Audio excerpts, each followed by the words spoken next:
जय माता दी दोस्तों, स्वागत है आपका हमारे YouTube चैनल पर। आज मैं आपको सुनाने जा रही हूँ पोष रविवार व्रत की कथा और बताऊंगी उसके महत्व तथा उसकी व्रत विधि के बारे में। पोष का महीना प्रचंड शीत ऋतु का होता है।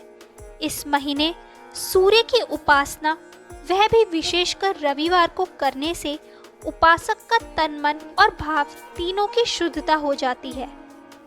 पोष रविवार मल मास 1 माह तक रहता है। ये पोष मास में प्रारंभ होता है। मल मास में समस्त शुभ कार्य वर्जित होते हैं, परंतु इस समय अपने इष्ट देव की आराधना व दान पुण्य का विशेष महत्व है। इस मास में किए गए दान पुण्य अधिक फल प्रदान करते हैं।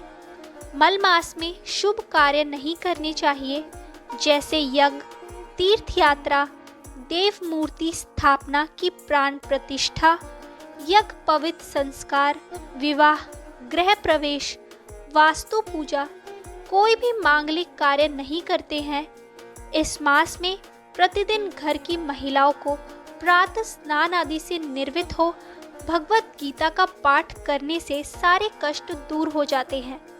भगवान विष्णु की कृपा आप व आपके परिवार पर बनी रहती है और अखंड सौभाग्य मिलता है। इस मास में रविवार का व्रत कर भगवान सूर्य को आसानी से प्रसन्न किया जा सकता है। भगवान सूर्य पुष्प आदि के द्वारा पूजन करने से आसानी से प्रसन्न हो जाते हैं और उत्तम फल देते हैं।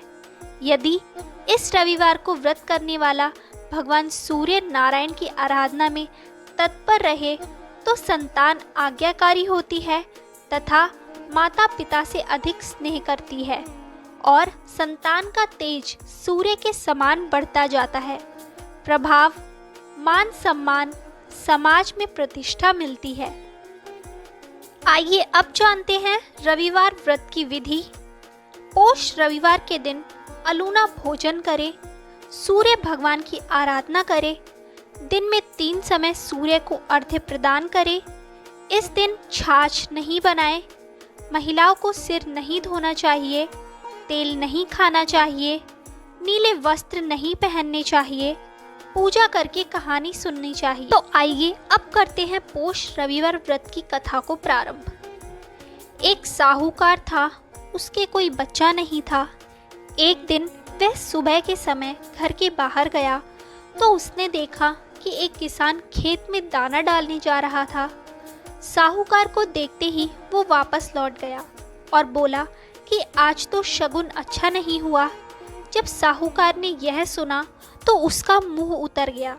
घर आने पर उसकी पत्नी ने पूछा कि आज क्या बात है। साहूकार ने सारी बात बताई तो पत्नी बोली, आज चिड़िया आई तो वो भी बोली, बच्चे नहीं हैं तो दाना कहाँ से मिलेगा, कहकर उड़ गई। साहूकार को क्रोध आया। उसी दिन से वह सूरज भगवान की आराधना करने लगा। 12 वर्ष बीत गए। तब सूरज भगवान ने सोचा कि यदि भक्त की पुकार नहीं सुनी तो भगवान को कोई नहीं मानेगा। सूरज भगवान को दया आई, प्रकट होकर बोले, साहूकार, तेरे नसीब में बच्चा नहीं है, पर मेरे आशीर्वाद से तेरे घर एक कन्या जन्म लेगी। 9वें महीने उनके घर में एक कन्या ने जन्म लिया।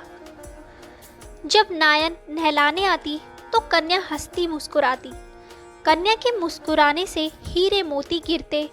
उन हीरे मोती को नायन लेकर चली जाती। 1.25 महीना बीत गया। तब साहूकार की पत्नी नायन से बोली, अब इसे मैं नहला दूंगी। जब वह उसे नहलाने लगी तो बच्ची के हंसने पर हीरे मोती गिरे। अब वो समझ गई कि नायन ने तो खूब हीरे मोती इकट्ठा कर लिए हैं। जब लड़की बड़ी हुई तो माँ बाप ने सोचा कि घर में धन तो बहुत है, घर जवाई रख लेते हैं। उन्होंने एक गरीब लड़का ढूंढा और उसके साथ अपनी लड़की का विवाह करा दिया। माँ दिन उगते ही बेटी को उठाने जाती और उसका मुंह देखती। तब लड़की का पति बोला, अपने बीच सुबह सुबह माँ का क्या काम। तो लड़की बोली, माँ का नियम है कि वह सुबह होते ही मेरा मुंह देखती है। दूसरे दिन वो सुबह उठा और उसका मुंह देखा तो उसके मुंह से हीरे मोती बिखरे। अब वो समझ गया कि इसीलिए ही सासू माँ इसका मुंह पहले ही देख लेती है। थोड़ी देर बाद लड़की की माँ आई तो हीरे मोती नहीं मिले। माँ समझ गई कि जवाई को पता चल गया है। माँ के मन में कपट आया। उसने एक आदमी को जवाई को जान से खत्म करने के लिए भेज दिया। आदमी ने जवाई को मार दिया और उसका सिर सासू को लाकर दे दिया। सूरज भगवान ने देखा कि हमारी दी हुई कन्या का पति मार दिया गया है। सूरज भगवान मनुष्य रूप में भिक्षा मांगने आए और उस कन्या के पति का सिर साथ ले आए। उन्होंने उसके अंग जोड़कर अमृत का छींटा दिया। तब उसका पति उठकर बैठ गया। घर गया तो बेटी ने पूछा, पोष रविवार का मेरा नियम है कि दिन अस्त हुए के बाद खाना नहीं खाना, तो फिर आप इतनी देर से क्यों आए? तो बोला कि मुझे मारने के लिए तेरी माँ ने आदमी भेजा था और सारी कहानी बता दी। तब बेटी बोली कि अब हम यहाँ नहीं रहेंगे। जो माँ मेरा सुहाग छीन ले वो किस काम की। बेटी अपने पति के साथ अलग घर में रहने लगी। उसके घर में सुख समृद्धि हो गई और उसकी माँ के घर में धीरे धीरे दरिद्रता आ गई। जैसे सूरज भगवान बेटी पर प्रसन्न हुए, वैसे ही सब पर प्रसन्न रहना।